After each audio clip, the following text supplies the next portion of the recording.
Good evening, visitors. Welcome to the Australian War Memorial's Last Post ceremony.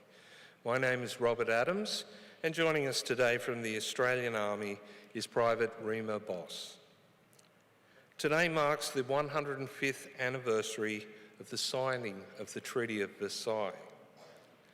When the First World War came to an end on the Western Front on the 11th of November 1918, thoughts of the victorious nations turned to formalising the peace and exacting a toll on Germany for its role in the war. The Treaty of Versailles was one of 5 formulated at the Paris Peace Conference as part of the negotiations at the end of the war. The major sanctions imposed by the treaty included the disarmament of Germany, payment of very large reparations to the Allies, and demilitarisation of the Rhineland, as well as the surrender of territory which had been part of Germany before the First World War. Germany reluctantly signed the treaty on the 28th of June 1919, 5 years to the day since Austrian Archduke Franz Ferdinand had been assassinated, leading to the world to war. Australia was represented at the Paris Peace Conference by Prime Minister Billy Hughes, Deputy Prime Minister Sir Joseph Cook, and Lieutenant Commander John Latham of the Royal Australian Naval Reserve. This evening, we warmly welcome Mr. Patrick Delguidas, Deputy President of the ACT branch of the Returned and Services League of Australia. We welcome the veterans who have served, those that are still serving, and the families that love and support them. The live stream of this ceremony is made possible by the Returned and Services League of Australia and the RSL and Services Clubs Association. We welcome members who are watching the broadcast of this ceremony across Australia. During this evening's ceremony, wreaths will be laid at the base of the pool of reflection by visitors to the memorial. If you are able, I now invite you to please stand and join in singing the national anthem.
The Australian War Memorial was the vision of Charles Bean, Australia's First World War official historian.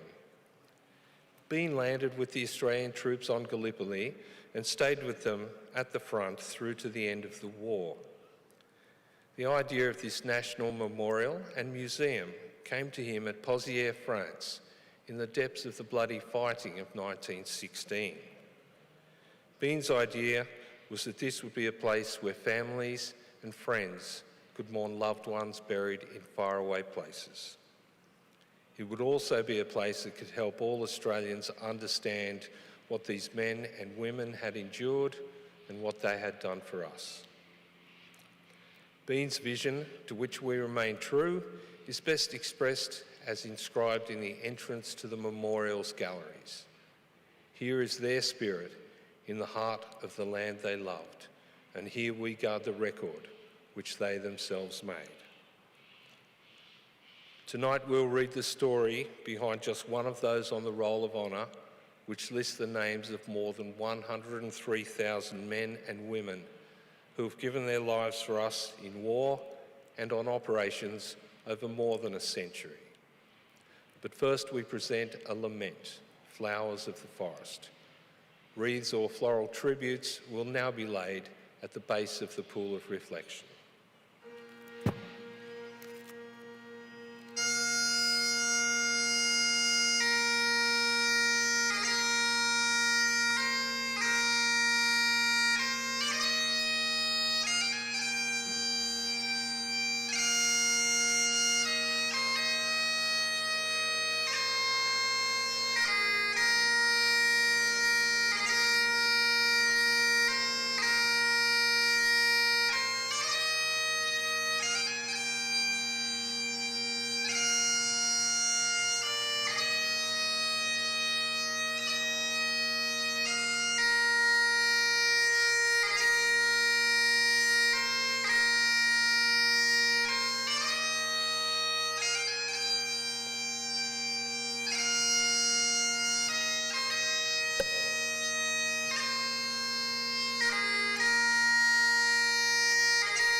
Today, we remember and pay tribute to Sister Katherine Agnes Lawrence Porter. Known as Kitty, Katherine Agnes Lawrence Porter was born on the 17th of December 1882 to John and Mary Porter of Milton, a village in the Shoalhaven Shire of New South Wales. Porter trained as a nurse at Sydney Royal Hospital using her grandmother's maiden name, Lawrence, as there was already another nurse Porter enrolled for training. By the outbreak of the war, Sister Porter was on the staff at Prince Alfred Hospital. She was granted leave of absence so that she might join the Australian Army Nursing Service, which she did in March 1915.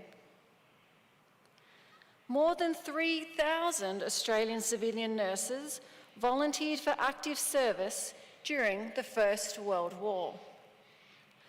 They were posted to Britain, France, Belgium, the Mediterranean, India, and the Middle East, where they worked in hospitals, on hospital ships and trains, or in casualty clearing stations closer to the front line.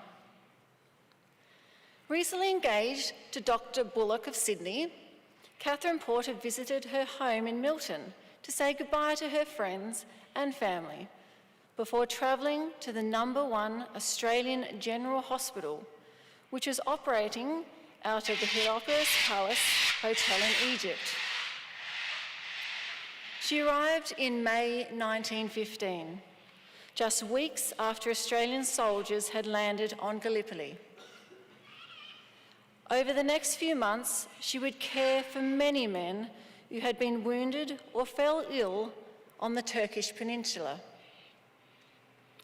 Following the evacuation of Allied forces from Gallipoli, Porter spent some time holidaying in Egypt.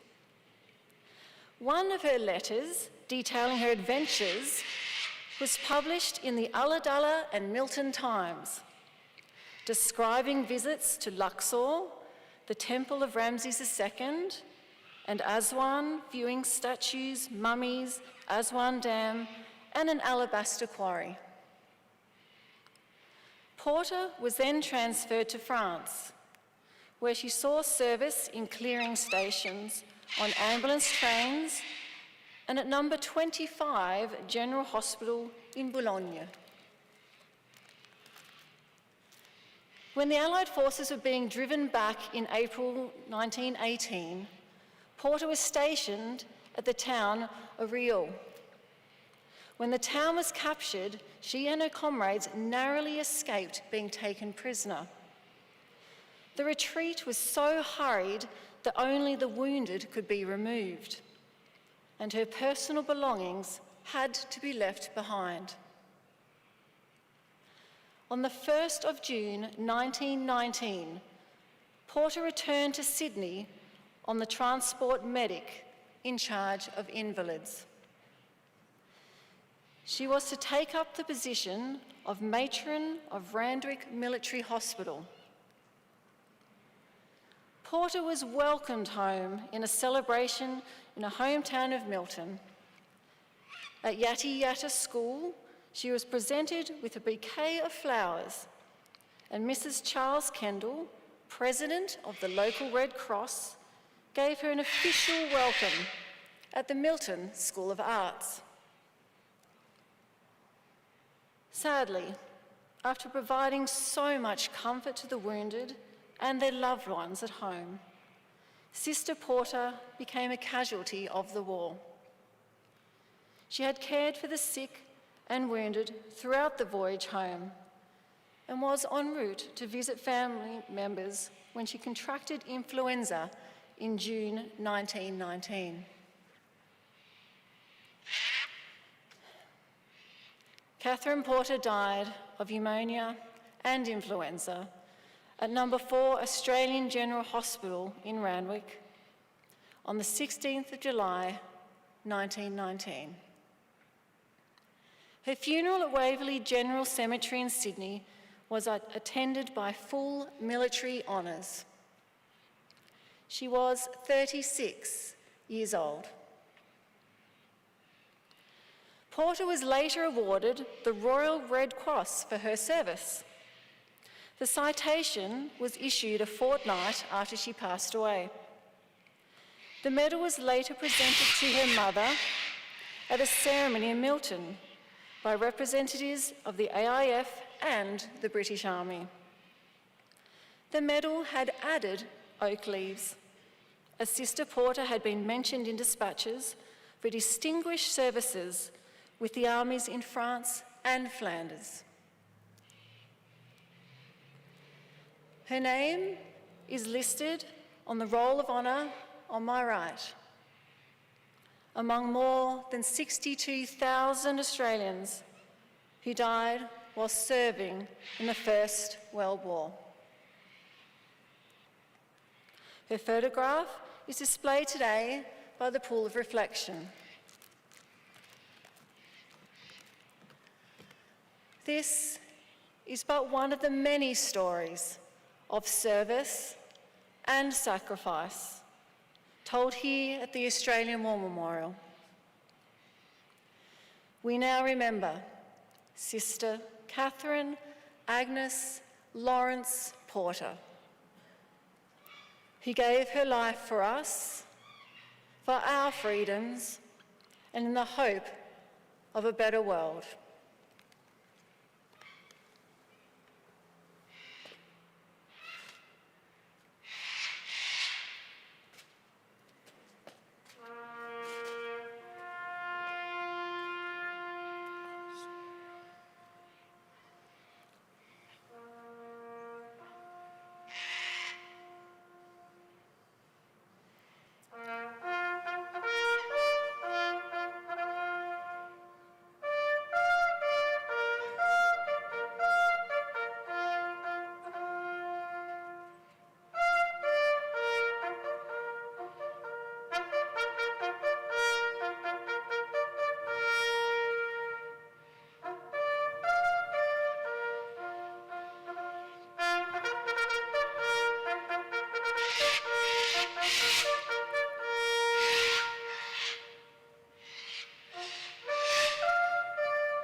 They shall grow not old, as we that are left grow old.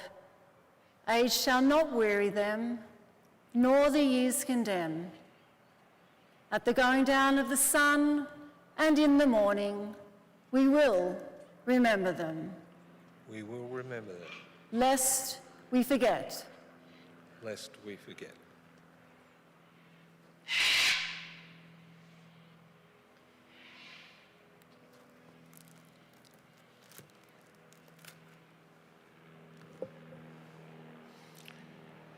We leave you this evening with the words of the memorial's founder, Charles Bean. Many a man lying out there at Pozieres or in the low scrub at Gallipoli, with his poor, tired senses barely working through the fever of his brain, has thought in his last moments, well, it's over. But in Australia, they will be proud of this. Ladies and gentlemen, girls and boys, that concludes the last post ceremony. On behalf of the director, staff and volunteers, thank you for visiting the Australian War Memorial today and for your continued support throughout the memorial's development project. We wish you all a very pleasant evening. Thank you.